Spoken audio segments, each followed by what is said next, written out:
Delhi NCR के 150 स्कूलों को बम से उड़ाने की धमकी की जांच मुश्किल हो गई है। दरअसल इन ईमेल के आईपी एड्रेस को जब ट्रेस किया गया तो उनकी लोकेशन रूस में मिली। हालांकि प्रॉक्सी सर्वर के इस्तेमाल की पुलिस को आशंका है। पुलिस का कहना है कि इन ईमेल के तार डार्क वेब से जुड़े हो सकते हैं। इन्हें भेजने में विदेशी सर्वर और डार्क वेब का इस्तेमाल हुआ होगा। इसी कारण इन्हें ट्रैक करना आसान नहीं है। पुलिस का कहना है कि इन ईमेल भेजने में विदेश में स्टेबलिश सर्वर और डार्क वेब का इस्तेमाल हुआ होगा। डार्क वेब की वजह से पुलिस के लिए ईमेल भेजने वालों को खोज पाना मुश्किल हो जाता है।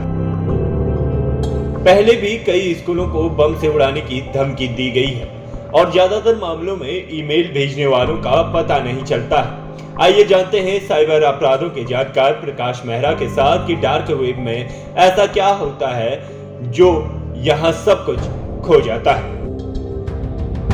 डार्क वेब कुछ अलग नहीं है, ये भी इंटरनेट का एक हिस्सा है, लेकिन इस तक पहुंचना थोड़ा मुश्किल है। ये इंटरनेट की दुनिया का वो काला सच है जहां अवैध और वैध हर तरह के काम होते हैं। यहाँ तक आपका सर्च इंजन आसानी से नहीं पहुंच सकता है। इसके लिए स्पेशल ब्राउजर का इस्तेमाल किया जाता है। इंटरनेट की दुनिया 3 हिस्सों में बटी हुई है।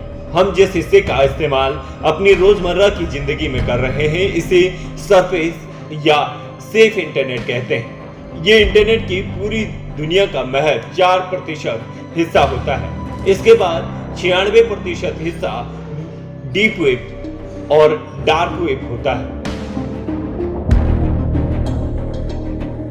आप इसे समुद्र के एक उदाहरण से समझ सकते हैं। जिस तरह से समुद्र 3 हिस्सों में होता है।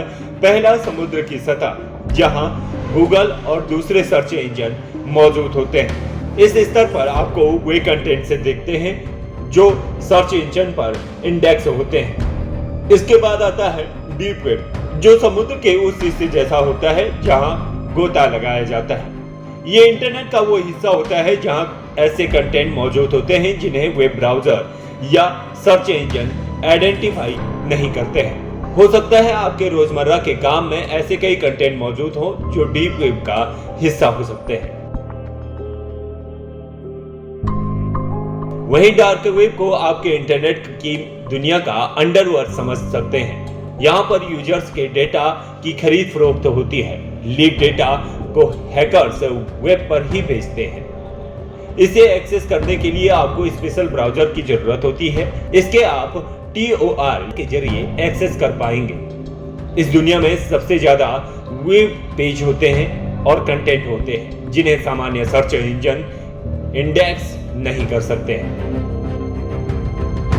इसे बहुत ही खतरनाक माना गया है। यहाँ पर आप किसी भी हैकर का शिकार बन सकते हैं। इतना ही नहीं, डार्क वेब में किसी को भी ट्रैक करना बहुत मुश्किल है। यही वजह है कि हैकर्स इसका इस्तेमाल करते हैं।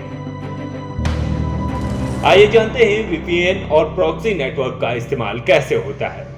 IP एड्रेस को बदलने के लिए VPN और प्रॉक्सी नेटवर्क का इस्तेमाल किया जाता है। VPN यानी वर्चुअल प्राइवेट नेटवर्क ऐसी टेक्नोलॉजी होती है जो आपके कनेक्शन को सिक्योर और प्राइवेट रखने में मदद करती है। इसमें एन्क्रिप्शन का इस्तेमाल होता है जिससे यूजर्स का IP सुरक्षित रहता है। VPN यूजर्स के लिए एक फेक आईडी एड्रेस क्रिएट करता है। इसकी वजह से यूजर्स की सही लोकेशन का पता लगा पाना मुश्किल हो जाता है। IP एड्रेस यानी इंटरनेट प्रोटोकॉल की डिवाइस के लिए आधार कार्ड की तरह ही होता है, यानी यूनिक। इसकी मदद से ही डिवाइस की पहचान होती है। अब यूजर्स की डिटेल्स कैसे देखनी है।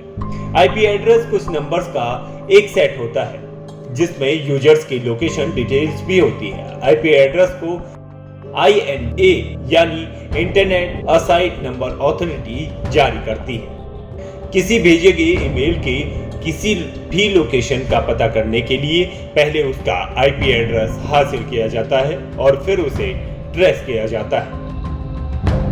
अब दिल्ली पुलिस और साइबर टीम्स के सामने एक बड़ी चुनौती है कि कैसे डार्क वेब और प्रॉक्सी सर्वर के नेटवर्क को क्रैक करके उस शख्स या संदिग्ध संगठन का पता लगाया जा सके जिसने दिल्ली एनसीआर के 150 स्कूलों को खौफ से भर दिया है, जिससे स्कूल के अपने बच्चों को लेकर हर पेरेंट्स परेशान हुआ है और साथ ही सुरक्षा एजेंसियों के लिए बहुत बड़ी चुनौती सामने है।